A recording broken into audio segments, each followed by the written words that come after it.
Welcome everyone to Dr. John Bedker's Leadership Podcast, the podcast focused on leadership. The episode will begin shortly. Thank you so much for tuning in. Enjoy the podcast.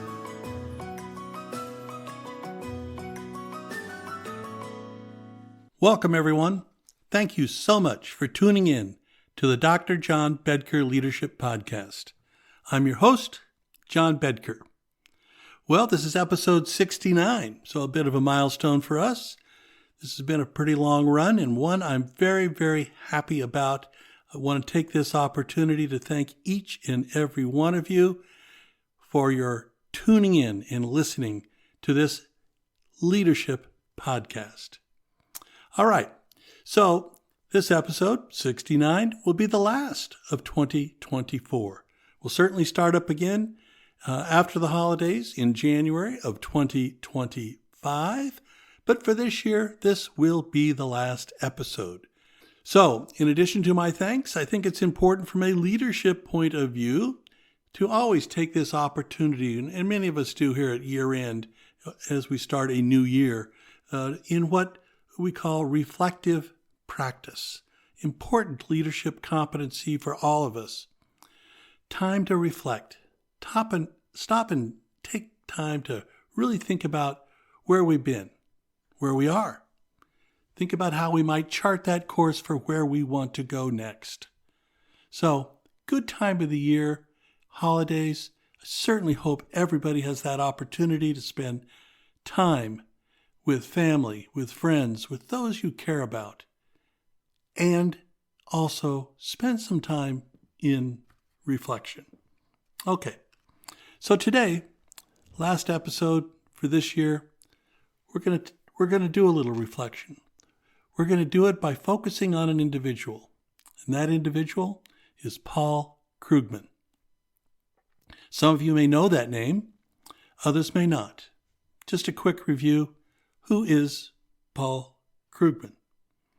Well, he's been an academic for a long, long time. He himself, a graduate of Yale University, received his BA in economics from Yale, summa cum laude. He then went on to the Massachusetts Institute of Technology, MIT, received both his master's and PhD at MIT. Again, as I indicated, a long and rich career in academia, most recently at Princeton, and even more recently as the distinguished professor of economics at the Graduate Center of the City University of New York. So, academia, important part of his life. He has written a bunch of books and hundreds of articles. He has also written an opinion column for the New York Times. And that is really what we're going to focus on today, and why I think this idea of let's stop and reflect, let's take some stock, and let's do it from someone who really has been a leader in their field. Now, this term, thought leader,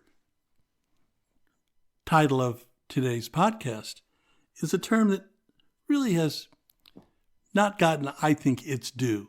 A lot of people have sort of given it this jargon association, sort of management speak, talk. But I really do think that there's meaning behind it, this notion of a thought leader, this person who is really recognized as an authority. Certainly, Paul Krugman is recognized as an economic authority, a winner of the 2008 Nobel Prize. His work in international trade, in economic geography, in so many other areas really has him as one of the icons of economics. Well, what is this idea of a thought leader, this authority? He's a person who provides insight, a person who provides analysis, and he does that for us, for others, to read, to learn from. He gives new perspectives. This is part of that thought leader notion, the idea of giving ideas that are really quite innovative, we hadn't thought of before.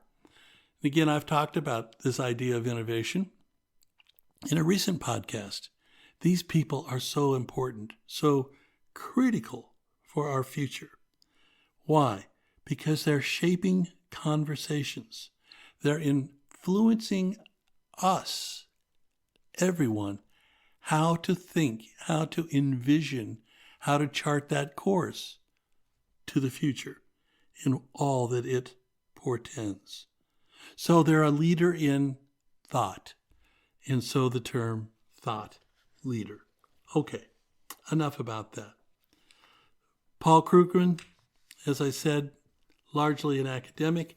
I think it's important also to, in a sense, peel the onion a little bit. This was important for me as I learned more and more over the years about who Paul Krugman is. When you do that, you obviously begin to think about, where did he come from? He didn't just come from Yale and MIT, but he came from a family. And I think this is interesting. It really struck me, and I'll tell you why here in just a moment. Paul Krugman was born to a Ukrainian Jewish family. Capture that. I think that has meaning for us all.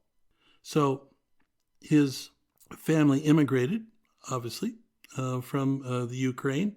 His maternal grandparents were actually the ones from Ukraine. And then shortly thereafter, his paternal grandparents arrived from Belarus. So you think about that. There's a lot of talk today about immigrants, immigration, our thoughts about it. Certainly our incoming president's thoughts about that. Well, here's an immigrant. Here's a person who came from places in our world. Belarus, ruled by a last remaining dictator in Europe, in Ukraine, invaded by Russia, and currently in a state of war. So this immigrant who came to the United States excelled at economics, not just a little bit, but as I said, won the Nobel Prize in economics. He's written an op-ed column, an opinion column, for the New York Times for the last 25 years.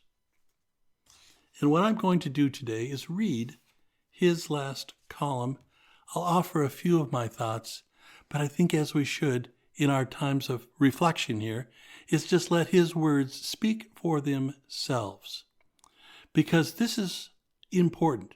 This thought leader for the last 25 years writing this column for the New York Times. The title of this piece is called My Last Column, Finding Hope in an Age of Resentment. It was written on December 9th, 2024 by the opinion columnist Paul Krugman. This is my final column for the New York Times, where I began publishing my opinions in January of the year 2000. I'm retiring from the Times, not from the world, so I'll still be expressing my views in other places. But this does seem like a good occasion to reflect on what has changed over these past 25 years. Folks, from a leadership point of view, this is just what I'm talking about. Really good thing to do this time of year and regularly throughout the year to reflect on what has changed. Okay, back to the article. What strikes me, looking back, is how optimistic many people, both here and in much of the Western world, were back then, and the extent to which that optimism has been replaced by anger and resentment. And I'm not just talking about members of the working class who feel betrayed by elites. Some of the angriest, most resentful people in America right now, people who seem very likely to have a lot of influence with the incoming Trump administration, are billionaires who don't feel sufficiently admired. It's hard to convey just how good most Americans were feeling in 1999 and early 2000.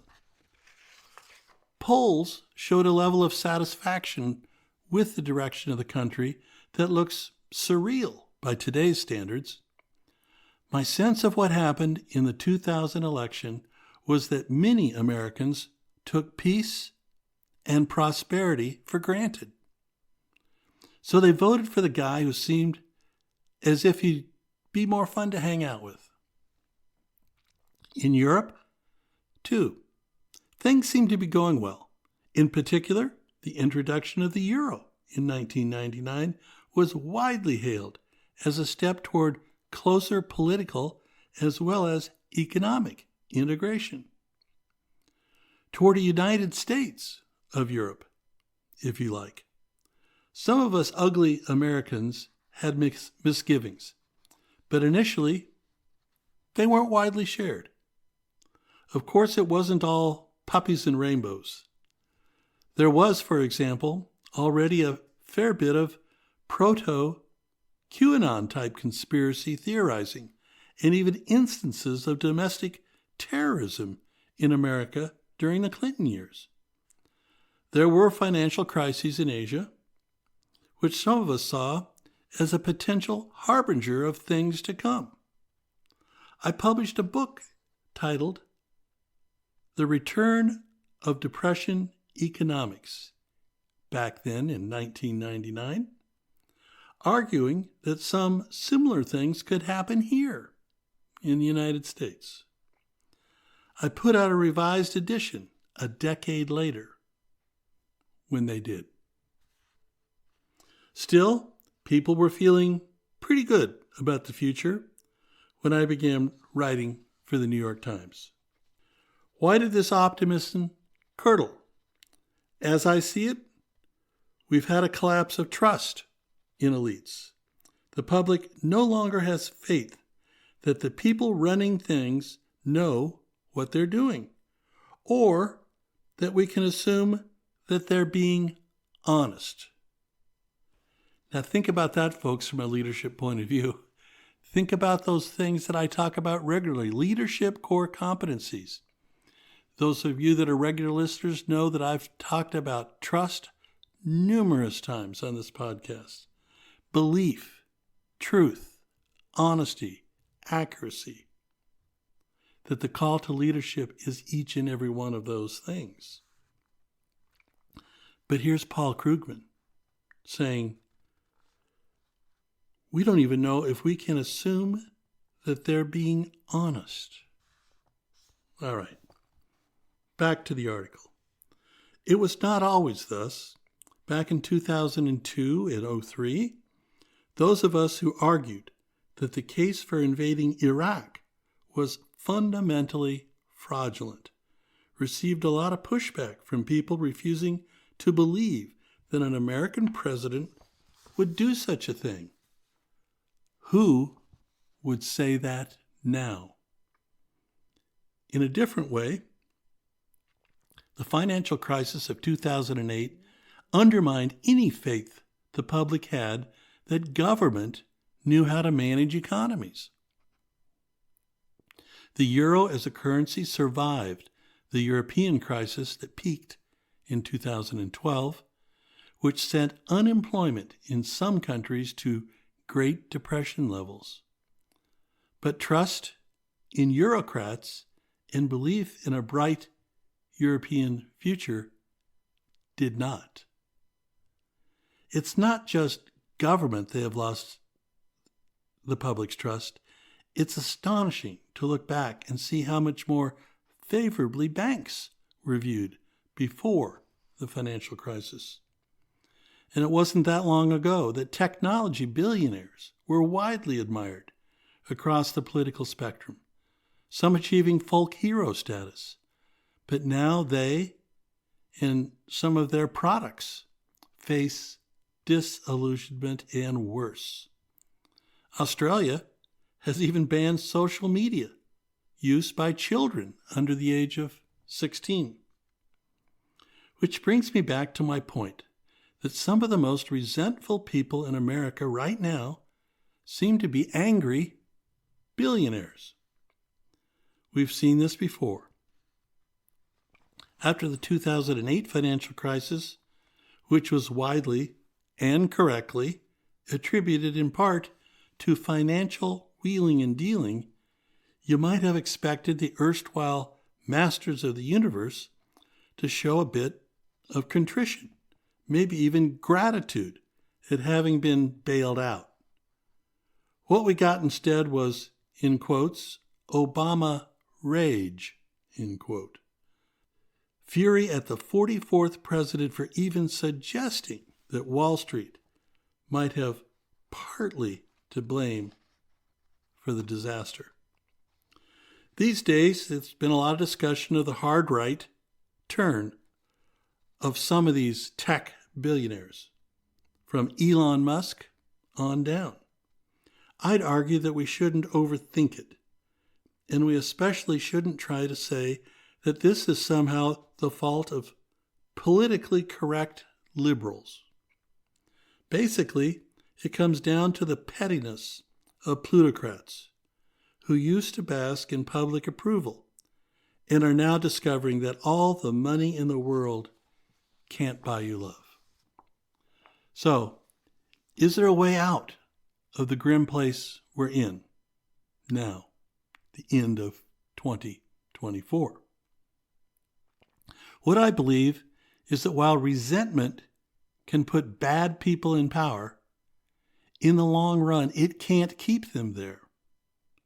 At some point, the public will realize that most politicians railing against elites actually are elites in every sense that matters, and start to hold them accountable for their failure to deliver on their promises.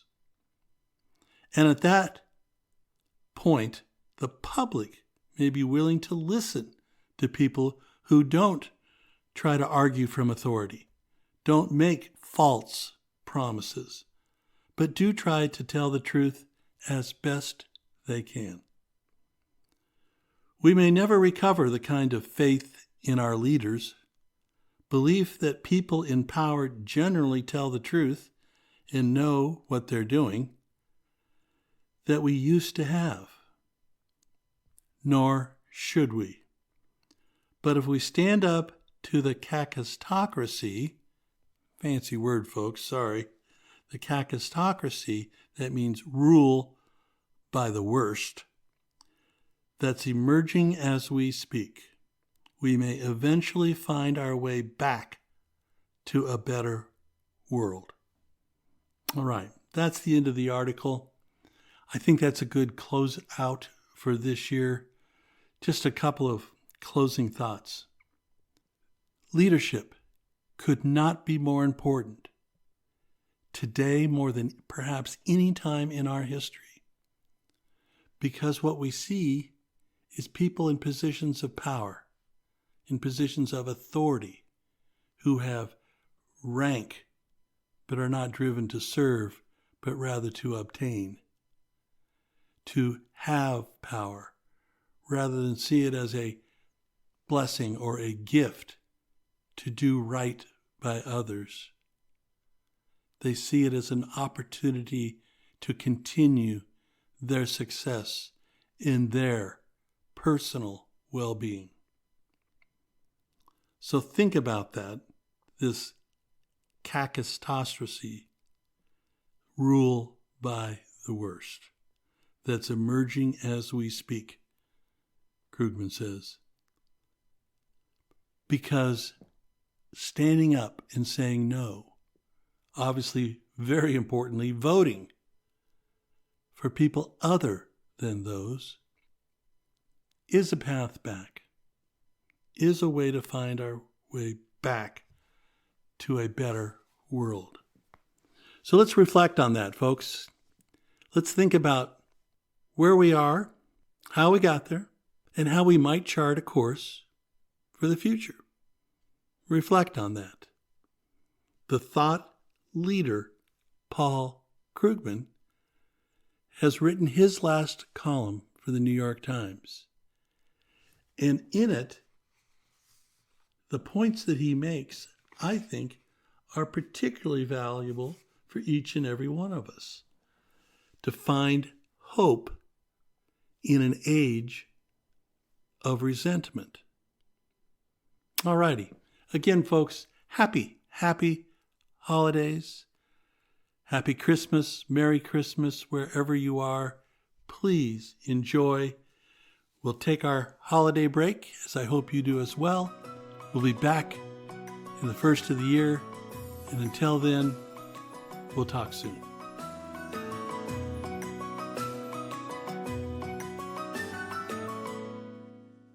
Thank you for tuning in to Dr. John Bedker's Leadership Podcast. We hope you enjoyed this episode. Please tell your friends, and, of course, please follow our podcast and subscribe. Thank you again for tuning in.